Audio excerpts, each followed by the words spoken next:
Good afternoon, everyone. It is good to see you all here. We tried to make it cool in here, so we weren't going to freeze you. It's very easy to freeze people in this particular space, or to run you out because it's hot. Hi, Bobby. You're already cold, aren't you? Let's say hello to everyone on Zoom as well. So thank you for tuning in and being a part of this. So today, President Smart and I are going to give you updates from the West Plains campus. I'll give that to you, and then Clif will be here about the Springfield campus and the system.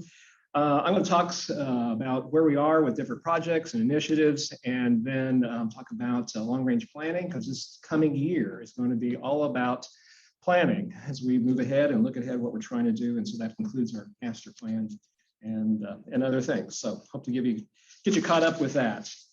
So if you are on Zoom, so here's the technical parts of things. If you are on Zoom, and you should be seeing a slide, I believe, about that, you can use the Q&A feature there, and you can ask live.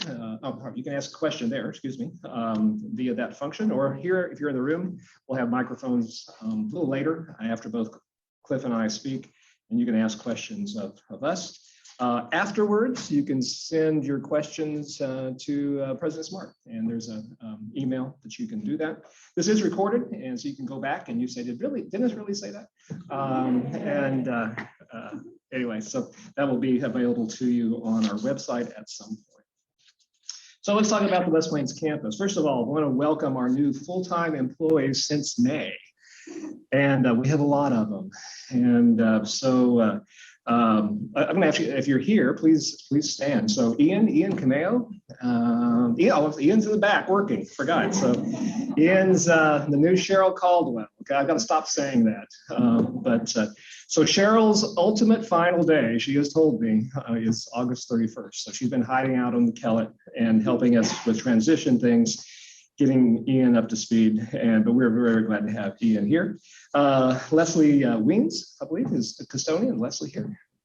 And then Crockett Oak. Crockett is our new Director of Business and Support Services. And yes, as he reminded me, a Zizzer, always a Zizzer. Nancy Leeper, she's our Coordinator of Student Support Systems. And see Nancy. And Hannah Salveson. Hannah, I didn't see Hannah. So so she works with Brenda. Oh, there's Brenda. She works with Brenda in University Community Programs. Is Hannah on? So hi, Hannah. Garland Barton, yes, the other half of Sheila Barton. And so we've combined forces there. And so he's the Coordinator for Corporate Education and Business Engagement. Drew Clark, I saw Drew. There's Drew, smack dab in the middle. Only brave person. He's our new Content and Marketing Strategist. So he's the social media guy, and we're already doing things I never thought we'd do. So apparently we're on TikTok, which scares me to death. Clif was talking about being on Twitter, scaring him. I was like, TikTok? Are you kidding? Stay off of TikTok. Lisa Wade, back by popular demand. Lisa is our new clinical assistant professor, returning after another stint. Chuck Cook is our lecturer in welding and technology. If you've met Chuck, you need to meet Chuck. Chuck is excited about what we're doing in welding. Never been in a classroom until this week, but you couldn't tell. He is excited about what he's doing, excited about teaching these people about welding, and the passion that's been of his life. So, and then Larry Noller. Larry is our lecturer of technology and filling in. He's doing the job that Jim Hart left. So Jim retired in May, and so Larry is filling that role. So welcome to all of our full-time employees, those new ones since May, and then part-time employees. I wanted to add that too. So James Alchin is a lifeguard, and James probably isn't here, but Nicole is here. Nicole Cameo, and you might recognize that name. So Nicole, would you stand? In particular, I wanted to point out to Nicole. So Nicole is working for us part-time. Nicole is a public health nurse. And so Nicole, would you give a little background, and because you guys need to pay attention. Hi everyone. So as Chancellor said, I am a public health nurse at Springfield, Missouri. Graduated from Cox College of Nursing back in 2000. And soon after that, married my wonderful husband, Mr. Ian and went into the military after 9/11. So that has afforded me many opportunities to work overseas.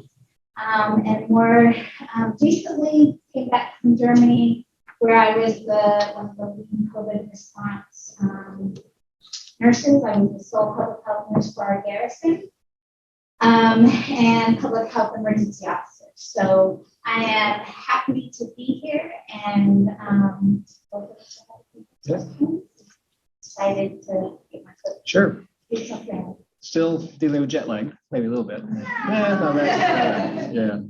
But we're happy to have Nicole here. Nicole's going to help us with our COVID response and just some expertise there that we've craved almost all last year, working close with David Hall and group on the Springfield campus. So again, glad to have Nicole here. Other part-time employees, Belinda Eldringhoff, an AAL data specialist, David Hines, lifeguard, Heath Johnson, lifeguard, Landon Johnson, lifeguard. How do you say that, Brenda? Anel? Okay. Jots. Okay, lifeguard. I should have practiced that one. Mark McIntyre, new custodian, Mark here. And Charlene Merle, yeah, she'll recognize Charlene's name, coming back for a little while to help us out, financial aid assistant, and then Kristen Taylor, lifeguard. So we want to welcome all of them to the campus family. All right, so let's talk about some things you need to know right now. So enrollment, drum roll please. As of this morning, actually maybe as of noon, it looks like we're at 1609. We have about 3 more weeks left, Michael, is that right? Before census. Now, whether we are apples and apples with this, it's hard to tell because it's dual credit numbers coming in, and those could be uploaded up front here a little more than last year, but we are 9% up in new students and 8% up in continuing students, and that is fabulous.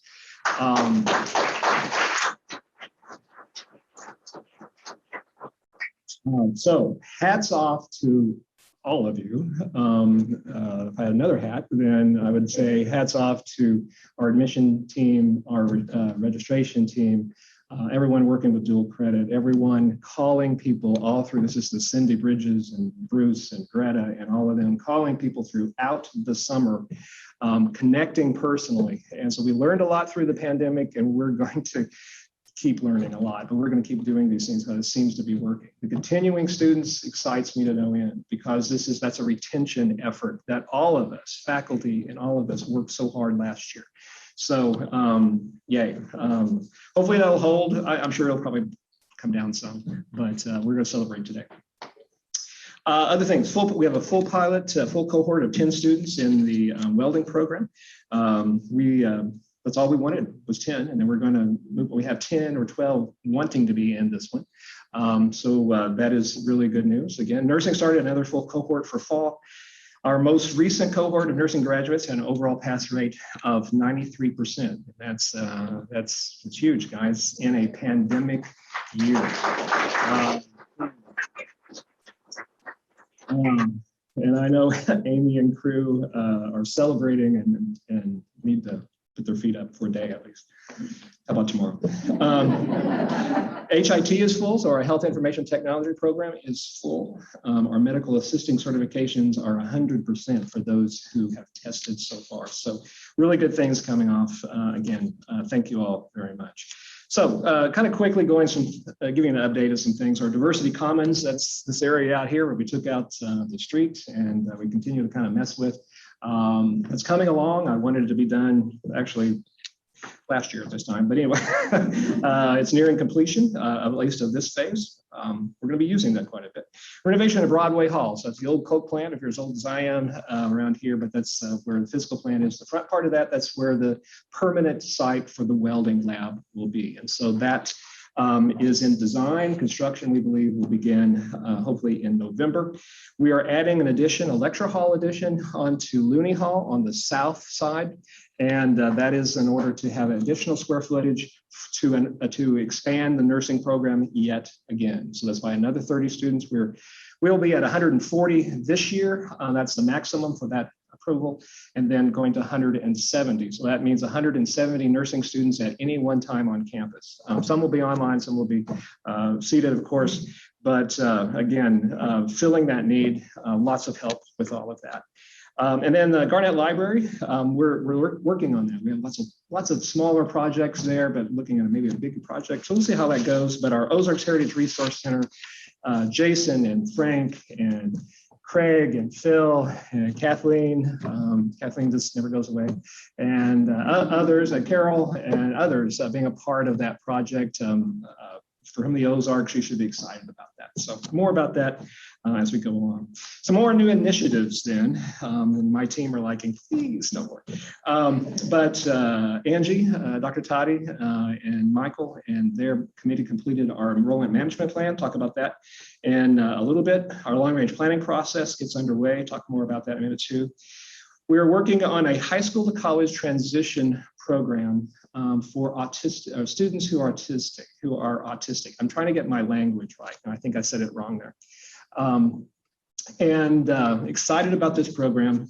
Talk a little bit more about that in a minute, but this is reaching out to those students who are very highly capable students. They just have issues with behavior, with obstacles in terms of their neurology. Anyway, we believe this to be something that we should be doing. And so this is not an academic program, it is a student services program reaching out to those students. This fall, we added a community health, behavioral health support assistant degree, and then a degree in human resources, and those are getting underway. Again, our nursing expansion, or I talked a little bit about that. We're finalizing. This has been really difficult because of the pandemic, but Michael is finalizing delivery of courses in agriculture and culinary arts to 4 Missouri correctional facilities. We hope to have one of those online in some capacity this fall. We have been a part of a merger. Mergers may not be the right word, but bringing our development office together in alignment with the foundation in Springfield. Doing that for a variety of reasons. For the most part, we need to have one system processes. In other words, it's the same processes that they do in the foundation as we will do here. And then we need to pay attention to, closer attention to regulatory kind of practices. And not that everything has been horrible and negative and illegal or anything like that. It's just that we need to do better. And so we're cleaning up a little bit with that. And plus, I think we're just going to get a lot more resources when we're aligned with the foundation office. So I appreciate their work along those lines, and then our staff's work here as well. This last year has been very, very good in terms of external monies coming into the campus. So we received 3 major grants. 2 of those were around the welding program. You can see that. And then a third one, which is a combined grant, a consortium grant for Title III. We've had our own before, but this is a consortium grant with the Springfield campus looking at primarily at retention, first generation, and Michael's taking the lead on that for our campus. In terms of state appropriations, we had 3%, I think it was over 3%, 3.7. Is that what it was? 3-point-something% appropriations increase for our operating budget. So that's our core budget. Okay, and so that's what pays the bills. That's what helped us fund our pay raise here on the West Plains campus this year. We also received about $1 million that would go toward that nursing lecture hall addition. That will pay for most of that. Some private monies will go to that as well. And then $1 million toward the Broadway building. Several pieces of the funding puzzle there, but received that from the state as well. And then total gifts. And so gifts are private monies raised by our development office and the foundation of $339,000 this past year. Hope to do better with that next year. Okay, moving on, looking at sort of where we are and moving as we're looking at planning. This next slide, making our own bed. This is my mother's favorite saying. You can imagine as she's talking to me, but you know, you make your own bed. And so when I was a kid I guess, I thought you made it. In other words, you know, you create your own destiny for the most part. Gang, we're at the point of creating our own destiny. And only we have to grow our own. We have to look out for our own health and purposes and all those kind of things that we're trying to do here on campus. We get help and we need to ask for help when we need it. But when it comes down to it, we're in charge of our own future. And so this is kind of where this is leading. So the next chart is enrollment. So I've talked about good news. Let me talk about what we're seeing in the last 10 years. So in the last 10 years, you can see that that dotted line at the top, this is the one that, that Cheryl used to cringe when I would say this is the PR line. So this is the line we put out in the paper. So enrollment is at this. So it's gone down a little bit, but it's really pretty flat, right?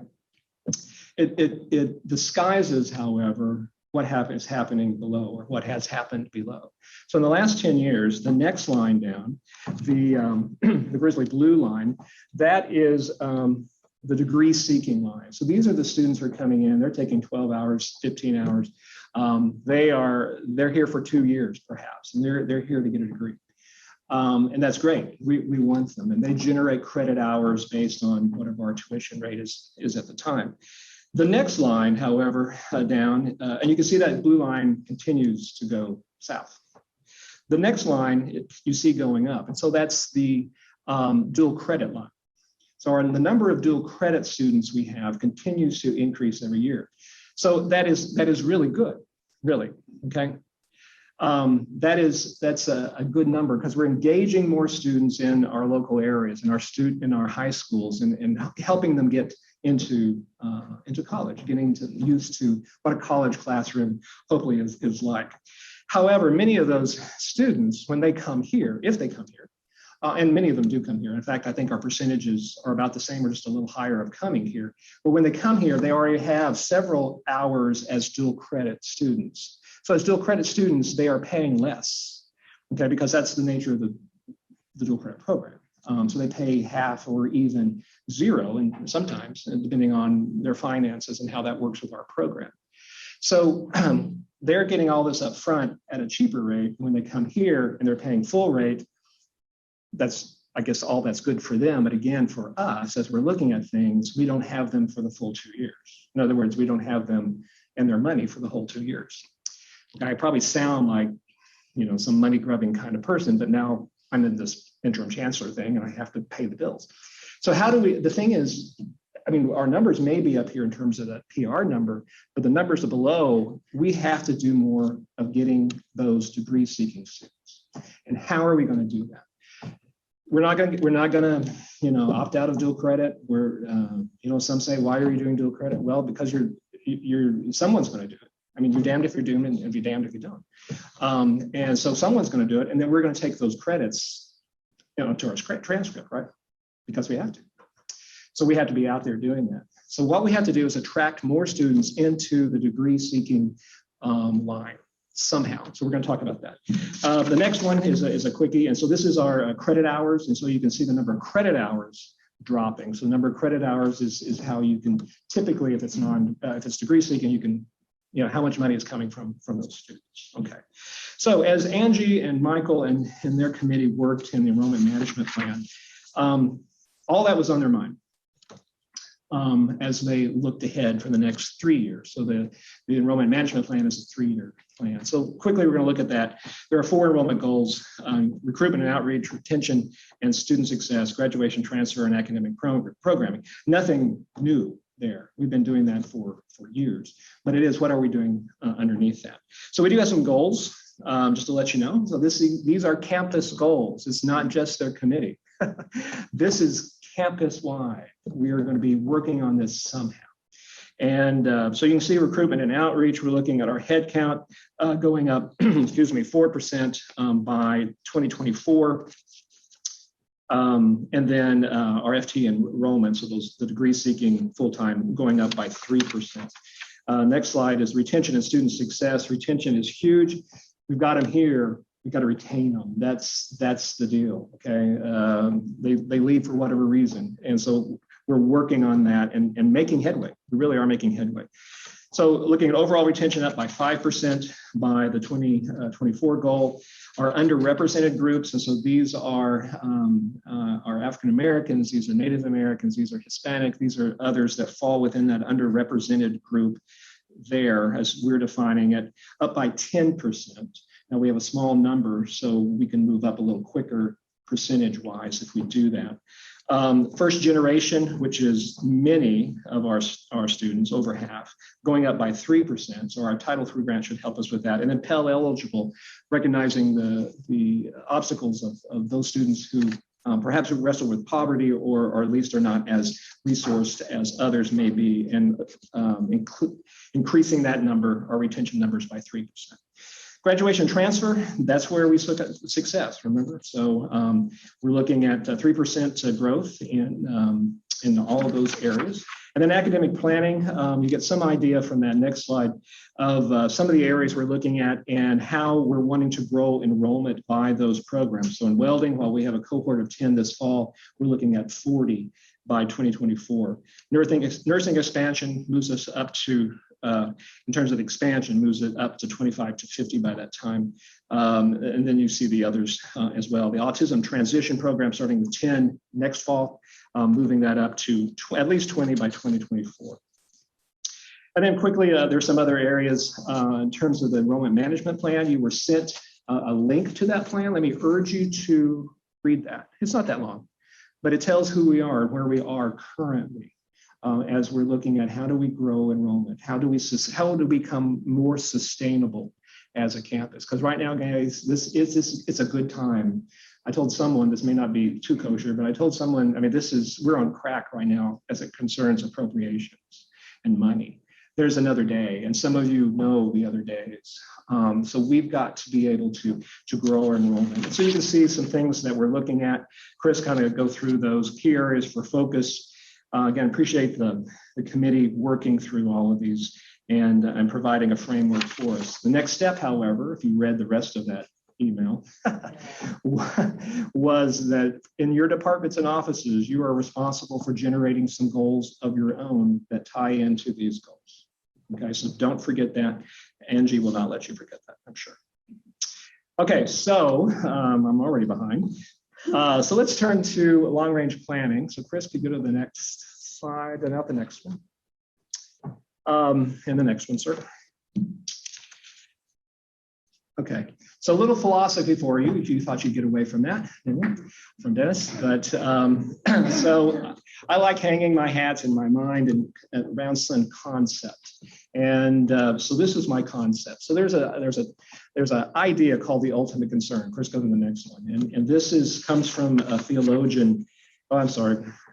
Go to the next one. That's all right. Ahead of myself. I get excited. So this is from a philosopher theologian named Paul Tillich. And so what Tillich very basically says in terms of this idea of the ultimate concern is that all of humanity is concerned with our existence. And so it's existence of what we're doing with what we have now, but then it's also concerned about, we understand that it's possible for us to not exist.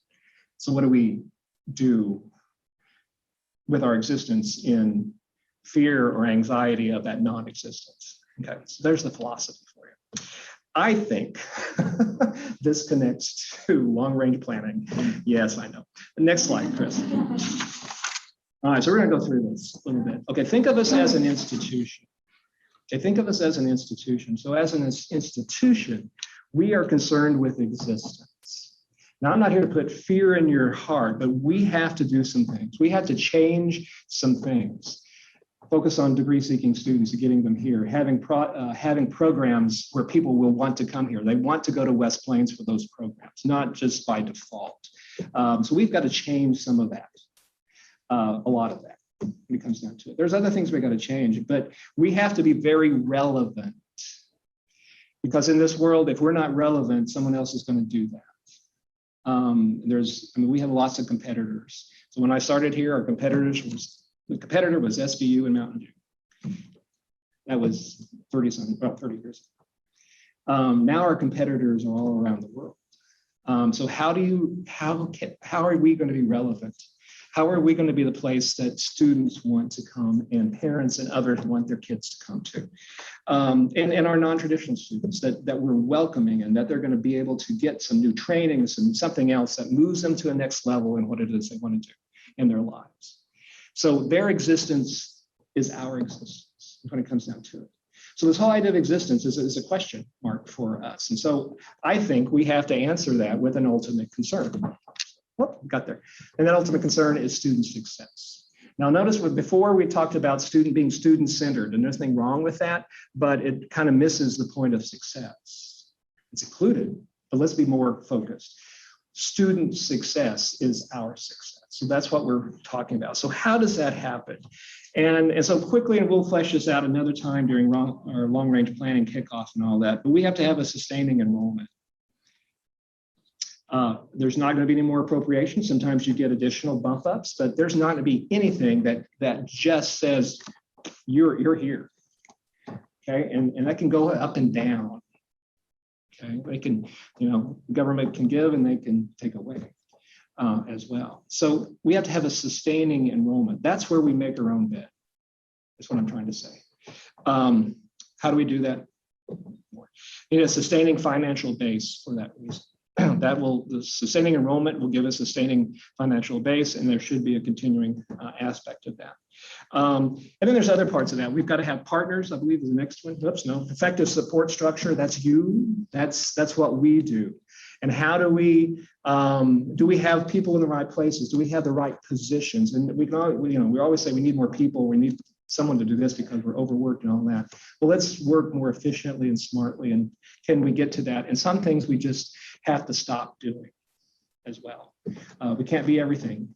And so we got to be really smart and discerning about that, I think. There we go. Partners and relevancy. We're not going to do this by ourselves. So last few years, we've focused on finding partners. Ozarks Healthcare has been a huge partner to us in our nursing program, and see what we've been able to do because of their help.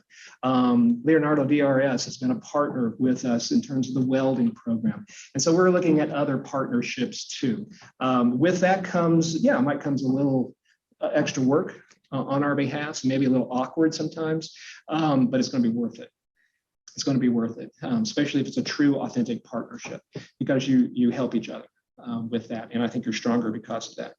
Friendly policies and processes, that means not that you do it with a smile, but it's easy for our students to navigate this place. That's not always the case. No one in particular, but I mean, no one. It's processes, it's things. Could we do this simpler? And I realize there are things that others make us do, but let's look at how we can make that happen. And then, excuse me, honesty and transparency. You're going to find out some things that you probably didn't want to know, and I'm about to lose my voice. There are some parts of what we do, guys, that it's costing us a lot of money. Thank you, sir. Costing us a lot of money, or costing us sort of threatening that existence in some ways. We got to talk about it. I want you to know about it, and if the public listens in a little bit, so be it. We can't be taken for granted. We put out a lot of great press, and we have some good stories to tell, but there's some things that we wrestle with. And again, it's about existence. If we're not here, then this community will lack something. They don't want us to leave, but we need to tell them our struggles as well as our successes.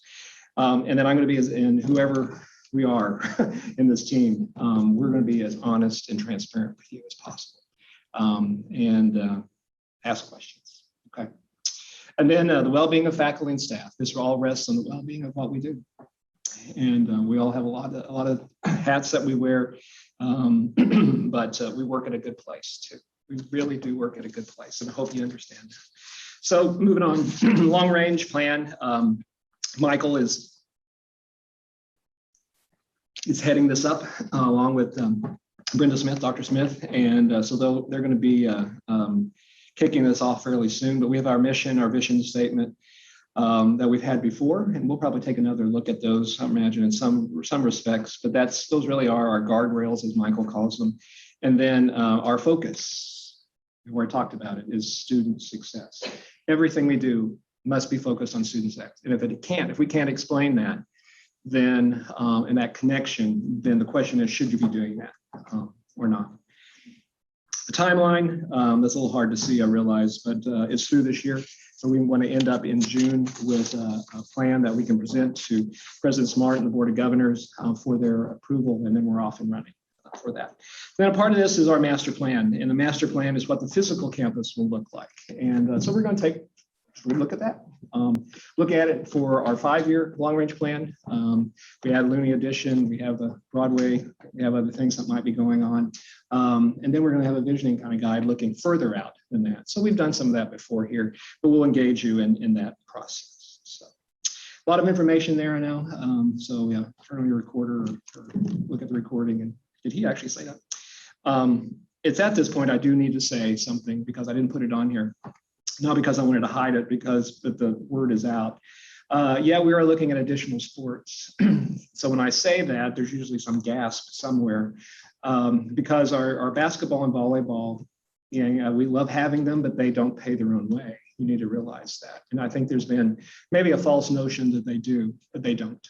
So we subsidize those programs. So we do that for a reason. We're not going to back off of that. We're not going to do that. But there are going to be some clarifications what we pay for and what we don't pay for. However, this does sound like I'm talking out of this other side of my mouth. We believe by adding additional sports at Division II or Division III levels, we'll bring in more students. So these are teams where the students do not receive scholarship monies, but they want to play ball. Okay, so maybe they played in high school. They're not really interested going, a bigger school or something like that, but they really would like to continue to play ball. So whether that be young men or young women, that's what we're looking at. Those kind of, so that it has to pay its way. So we're working on that business model, trying to see what that looks like. Clif and I have talked about this, and he may want to say more about this too. Because it is a big step. But it's an investment. It's the same thing as we're doing when welding, as we're doing autism, all those kind of things. And the other thing is you can use the same model if you're looking at music and drama or something else that's not sports related. So we're working through those. More information later, but I did want to tell you all about that. At this time, I'm going to turn it over to President Smart. And 10 minutes over, sir. Sorry. There you go. All right, so Dennis and I said we're each going to do about 20 minutes, and so he's left me 9. I'm not sure I can do my whole presentation in 9 minutes, but Chris, I'm gonna go quickly. So I'll try to catch us up a little bit on time. All right, so Dennis didn't mention this, but probably the biggest thing we did last year is manage through the pandemic. And I wanted to tell everyone in this room, thank you for your tremendously good work. Really good work. Lots of places shut it down. Lots of places went all online. Lots of places pretended to be hybrid, but were really all online.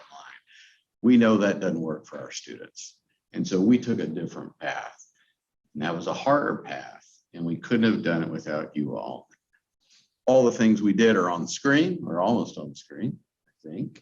We're still struggling with that. Let's see, Chris, okay, there we go. So some of the things we did are now on the screen, and I'm not going to spend time going through those, but those things were accomplished because of the really good work on both campuses. And so again, thank you for that. The next slide shows system and Springfield enrollment. There were 600,000 fewer people in college last year, primarily because of the pandemic. 600,000 fewer. And if we can get to the slide, our campus held steady. And that's an accomplishment in itself. When we look at the next slide, that is the West Plains slide, which I think Dennis called the PR slide. I got to tell him not to ever do that again.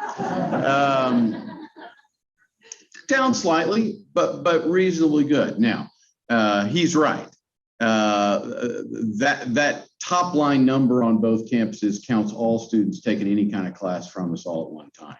And so you do have to dig into those lower groups. One of the groups on the Springfield campus that's doing really well, if we look at the next slide, is graduate enrollment.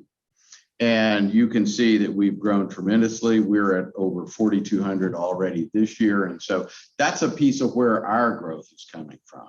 As fewer people are going into college on the undergraduate level, many more people are coming back into college on the graduate level. And so our, if we were breaking all those down, the Springfield undergraduate line is going down slightly, but the graduate enrollment line is going up tremendously because more and more people need that credential to be successful in their careers. We worked on strategic planning last year. We thought it was important to do in the schedule. And so both campuses got their strategic enrollment management plans done. On the Springfield side, we completed our long-range plan, our master plan, our visioning guide. That's helpful to the planning that's done here because you all can take what fits. You see what we're working on in Springfield, and you can plug into that, as well as, and it's important that you do your own plan, making sure that your plan fits this campus and the students that are here. All of those plans that we did on the Springfield campus, the leadership team from here participated in those. And so they know and have been involved in those decisions, and they bring that back to give a head start here as you begin working on your plan here. We do government relations as a system.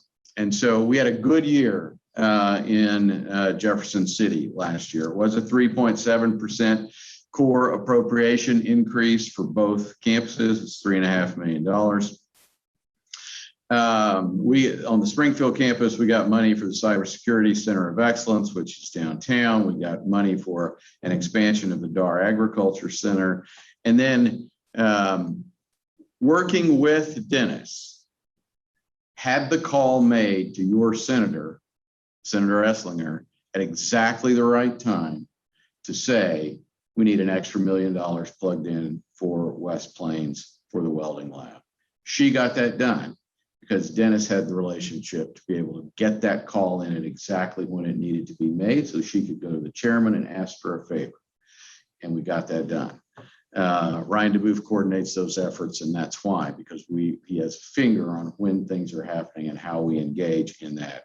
Carla Esslinger has been a great senator for this campus, and we appreciate her involvement. That last project, there was her money that the state had, and each system could pick one project to submit, and then you competed. And so we picked a project at West Plains as the Missouri State University System project, not a project at Springfield, because we thought it had a great chance of being funded. And that's the $950,000 that's going to construct the classroom at Looney Hall for the expansion of the nursing program. That money is ready to be drawn down. On the federal side, Representative Long, earmarks are back, which means during the appropriation process, individual congressmen and senators can earmark specific money for specific projects. We're working with Senator Long for 3 projects in Springfield. We're working with Senator Blunt on the Ozarks Health and Life Sciences Center, which is a renovation and expansion of Temple Hall. I met with Congressman Smith when I was in Washington 3 or 4 weeks ago. He has decided, as of this point, not to participate in the earmarking project, which makes it challenging then to get money for this campus. I am hopeful that over time he will have a different decision on that. We'll continue to work with him because we think there are meaningful projects that could be funded federally out of that office. I don't think he's opposed to the idea in principle. I think he told me that he did not believe his projects would be funded through the Democratic majority and elected not to participate. I get that. The majority in the House flips back and forth. And so there'll be an opportunity, I think, to take advantage of Congressman Smith to get projects funded down the road. On the Springfield campus, we started a new tuition model so that all classes are charged the same rate. Before, we charged different price for online versus seated versus hybrid kinds of classes. We thought in the pandemic world, when all kinds of classes were presented in all kinds of ways, we needed to move that into one rate. And we were able to do that. This campus is going to follow that and see what the results of that were to make a decision if that's an appropriate thing to go to here. Have not done so yet. That was an intentional decision. If we look at really what we do, what is student success? It begins with graduating people.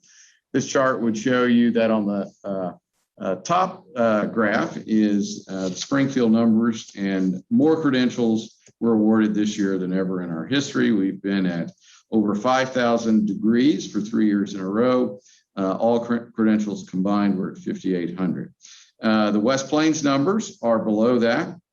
You'll see in terms of degrees, we've dropped down some, but in certificates, we're growing. And as Dennis was talking about, there is real potential there to grow our credentials through, for example, this advanced welding certificate program that's going through, the autism program, a variety of other programs. And so, again, I think in the world we live in now, everything is not necessarily a degree, but more and more people need credentials, maybe smaller credentials, maybe shorter in time to get them, but those skills then help them be successful in their work and in their lives. And oftentimes they can be stacked, and people that start with a certificate may come back for an associate's degree and then a bachelor's degree and so on. So you'll see where the numbers are there. On the academic side, in Springfield, we had our 4-year assurance review by HLC and roll through that. We are also focused on certificates. We're focused on collaborations with other universities. For example, created a partnership with the University of Arkansas in poultry science. Student can take 3 years in agriculture in Springfield and then go to Fayetteville for the last year. Much more efficient, less expensive than starting your own 4-year poultry science program to handle just a handful of students who need that work. And so again, that's an example of that. If we go to the next slide, one of the successes was a 5-year grant for a Coders Partner project. That's a partnership with K-12 schools to help teach computer science and writing and physics and math. And that was one of the successes this year. On the next slide, we're talking about on the Springfield campus, a real focus on adding and growing our professional doctoral programs. Again, that raises the profile of the university and benefits the entire system. On the diversity, equity, and inclusion front, last year was a challenging year in America for many people of color as they had to manage through a whole series of tragic events last summer. Our focus is on creating an inclusive and welcoming environment where employees of any background, where students of any background can thrive. That's what it's about. We call it inclusive excellence. Juan Meraz is a part of those efforts. One of the ways we've done that is providing faculty support for our new faculty of color. We've been successful in bringing in many faculty of color, but after 2 or 3 years, many of them have left to go elsewhere. So we started a program that Judith Martinez leads out of the office that Juan's a part of. Tremendously successful first year, helping that faculty connect with each other, navigate through the process of being a faculty member at a major university, the tenure process. And we were able to keep all but one of the group that started with us, and that's a tremendous improvement. We've done a lot of training. The whole administrative team down here has gone through the Facing Racism training. Let me tell you, that's not critical race theory. That's inclusive excellence as we work to, again, make sure that all of our employees feel that they are welcome and that they can thrive within the university. We've done some capital projects. The E-Factory that houses our engineering space and our incubator and accelerator is now completely done. The Roy Blunt Jordan Valley Innovation Center is going through an expansion right now. And one of the really exciting things that is happening in Springfield is about a year from now, we're going to start the whole renovation, redevelopment of the area north of the square where the Idea Commons is. They're going to daylight Jordan Creek. They're going to create a whole series of trails. This next slide shows a couple of blocks that, one back, I think. Yeah, there we go. No picture. There is a picture. I don't know what happened to the picture. There's a beautiful picture. I'll get it to Dennis and he can share it with you. It's gonna, that development is occurring right in front of Brick City, Idea Commons, Blunt Center, et cetera. It's going to completely transform that whole area. And we're excited about that. A couple of projects on campus that were completed, in addition to Macquarie Family Health Sciences Hall, as well as an event center at Greenwood Lab School. A couple of projects that are underway, probably the most exciting is the John Goodman Amphitheater that is funded primarily through private gifts, the lead gift coming from the actor John Goodman, who's an alum of the university. That will be done and ready for the 60th season of Tent Theater next summer, and then available for other theatrical and music and gatherings, much like you use the amphitheater here, beginning next year. Lots of work on improving our infrastructure, including cybersecurity. We always coordinate with the West Plains team. Our IT retreat is typically here to make sure that everyone knows everything that's going on and everyone's getting their fair share of expertise and money to keep that going. Speaking of money, we had a tremendous year on the external funding side. The Missouri State University Foundation is the foundation for the whole system. And so money given for specific projects or programs or support at West Plains is a part of these numbers. Grants and contracts earned, Dennis talked about some that came to this campus are a part of these numbers. So again, that's one of the advantages of working on this centrally, is to bring the expertise together. And we set a record of almost $62 million in external funding. Look back up to 2015. So what is that, 6-7 years ago, we were at $38 million. That's the growth that we've had in the last few years. Our two best years as a foundation were the last two, which occurred during the pandemic, which is tremendous work by the team at the foundation, as well as a statement about the friends and alums of our university. Really came through. In terms of private gifts, our endowment is over $100 million for the first time ever. We've raised $230 million of the $250 million goal for the Onward Upward campaign. And then you see a list of some of the gifts there. I want to finish my remarks by focusing a minute on COVID-19. And this next slide shows our vaccination rates of different groups of employees. So as a system as a whole, 76.5% of our employees are vaccinated. The Springfield campus is ahead of the West Plains campus in this regard, and you'll see those numbers. Your faculty, about almost 70%, have been fully vaccinated, and almost half of our staff that work here have been fully vaccinated. The next slide shows a variety of mitigation strategies that are in play, but the most important mitigation strategy is getting vaccinated. Really, really important. If you've been waiting to get vaccinated, that you think seriously about it now.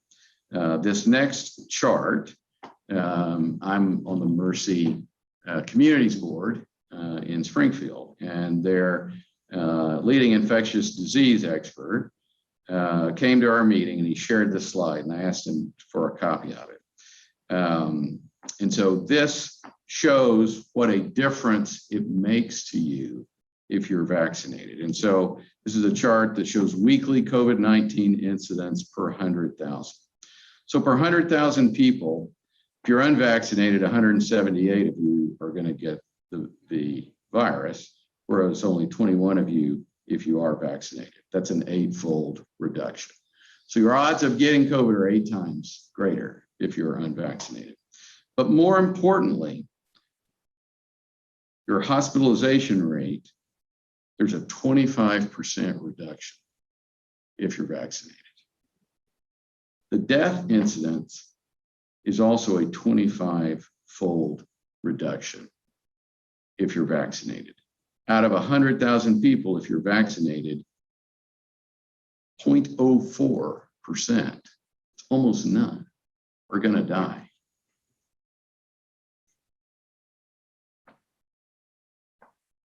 The hardest day that I have had since I was president was when our first employee on the Springfield campus, Jason Ray, 51 years old, 20-year plus employees, dad worked for us, died from COVID. I had to stop my car. I was going somewhere and tears were just running down my face. We didn't cause that, but there was nothing we could have done to prevent it because we didn't have the vaccine. Guys, 99.96% of deaths are now preventable if you're vaccinated. Please get the vaccine. Please get the vaccine. It's safe if you're pregnant. It's safe if you're nursing. It's just safe. Please get the vaccine. And if you're up for a third shot, get the third shot when it's your turn. All right, with that, we're going to pause. Sorry, I get emotional about these kind of things because I care about our people.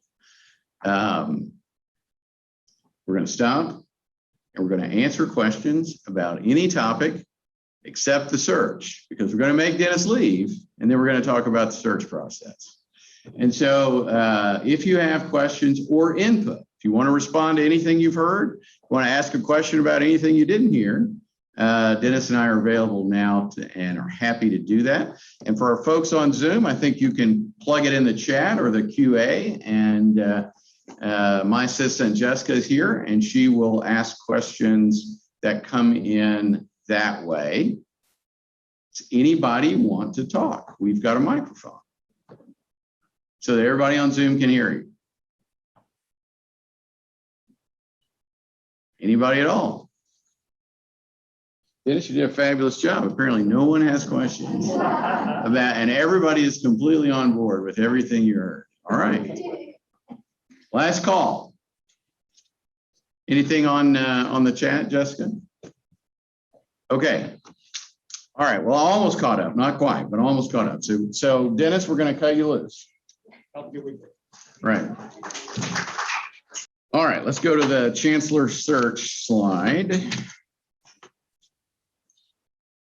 Perfect. Now one more, Chris, and we'll let me introduce the search committee to you. And so job was posted today for the chancellor position. And so I'm going to introduce those that are here and just ask you to stand and remain standing. Jim Baker, who's our vice president for research and international programs and economic development, is chairing the committee.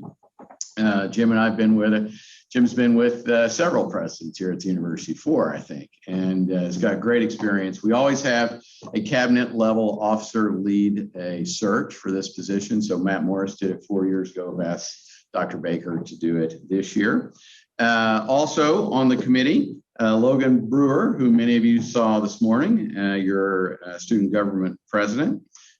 Florence James is a community member. She's left on a trip, but she was at the search committee meeting this morning. Juan Meraz works in the diversity office in Springfield and also does diversity work on this campus. Joy Norris, who's our associate provost for outreach and works with the outreach programs that are on this campus as well. Michael Orff, faculty member and acting academic leader on this campus. Rachel Peterson. Gary Phillips, another faculty member. John Plummer, community member, is with us. Brenda Smith, another faculty member. And so that's our group. That's our group of 10 who will be doing the search. And so, you know, as the search unfolds, these are people you can connect with, right? And let them know what you're thinking and give them your input as we work through this. Great. I'll let you guys sit back down here. So next slide gives you the timeline. As I said, it was posted today. And so we'll take applications for the next 30 days or so and then beyond. We don't have a back end. And so, you know, if the best candidate in the world pops in on October 5th, we don't want to exclude him or her. And so we don't have a back end on that, but they'll begin considering applications in a month. And the goal is to complete the search by the end of the semester so the chancellor's ready to go to work in January if we can. We would anticipate bringing 2 or more finalists to campus to meet you, to engage with the community and stakeholders. And we would expect that to occur late October, early November kind of time frame. My goal is to make a recommendation to the Board of Governors at the December meeting to fill this position. 146 people filled out the search survey. Half of those were employees, so 73 employees. That's a pretty good percentage. And so thanks for doing that. We asked, here's a second question here. We'll go to, is that right? Let's see. Back up. Yeah, there we go. Which qualities are most important to the success of the next chancellor? The 2 far and away winners, responsiveness and connection with students. Obviously, the student success, as you all are focusing on the long range plan, that's resonated, that's critical. Comfortable in a rural setting, also gained a lot of votes. The next question was, which qualities are most important?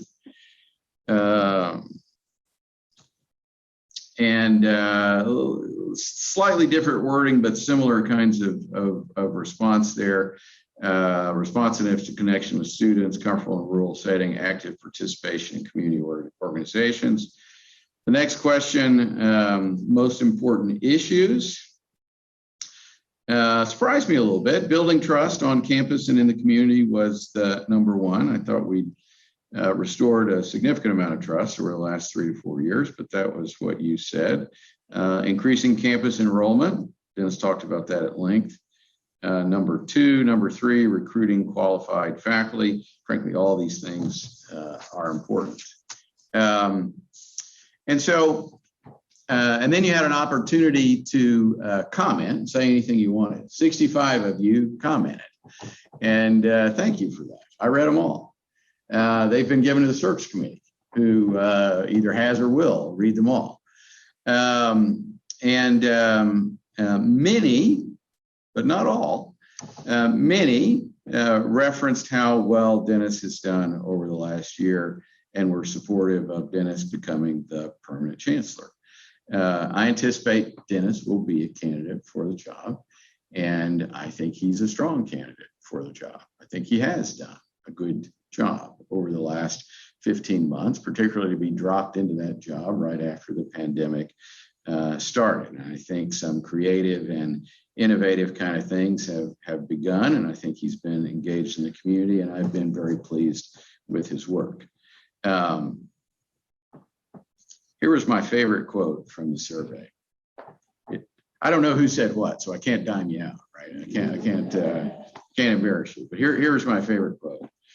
If Lancaster wants the position, you can skip all this nonsense.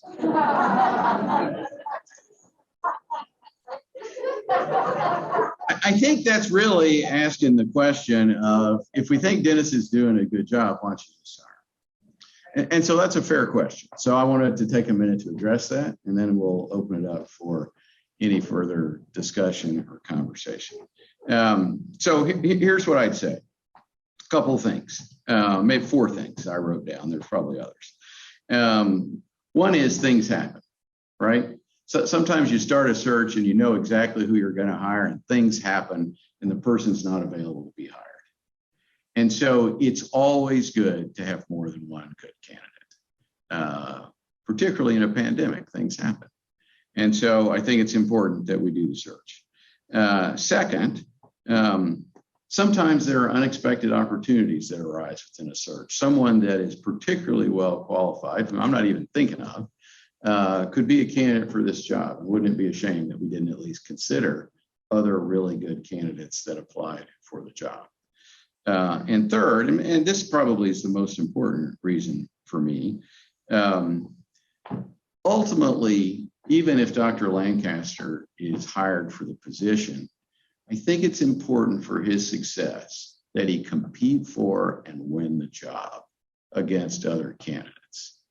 And so, you know, as I think back, I'll give you an election analogy. And I know I'm a little dangerous here because we're in the middle of Trump country, and I know that.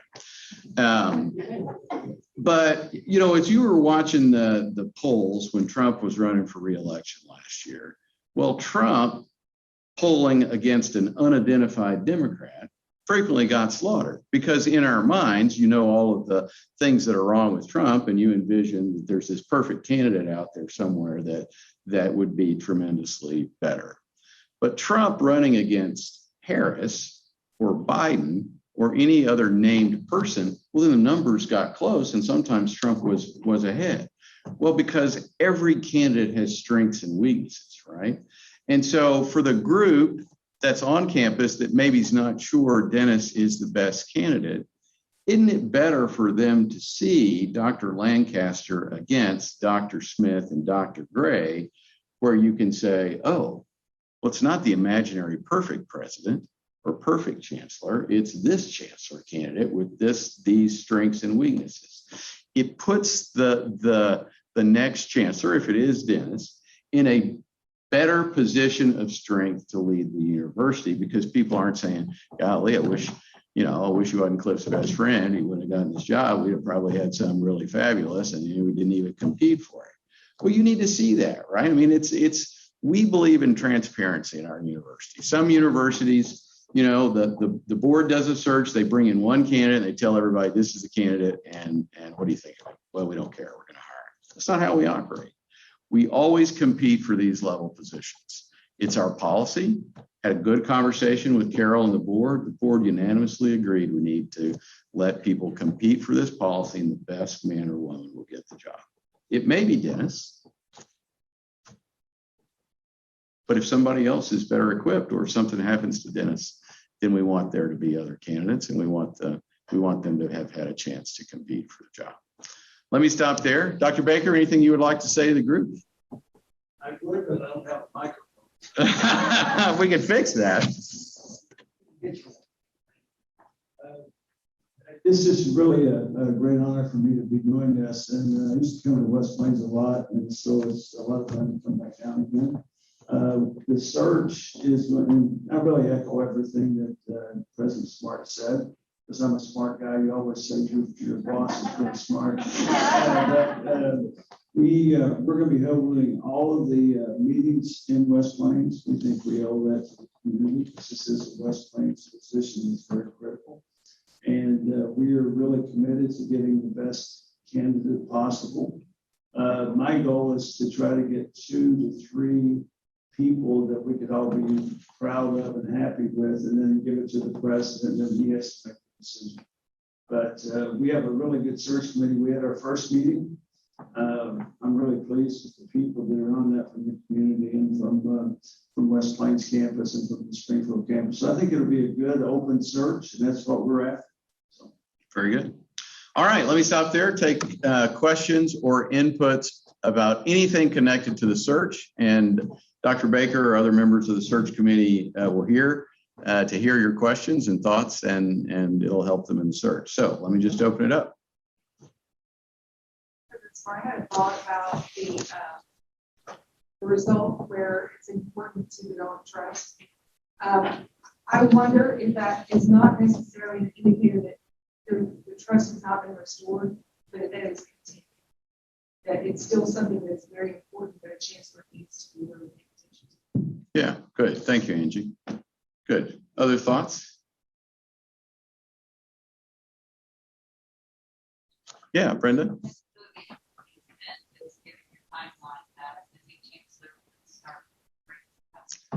That's the goal. The new chancellor would start with the spring semester.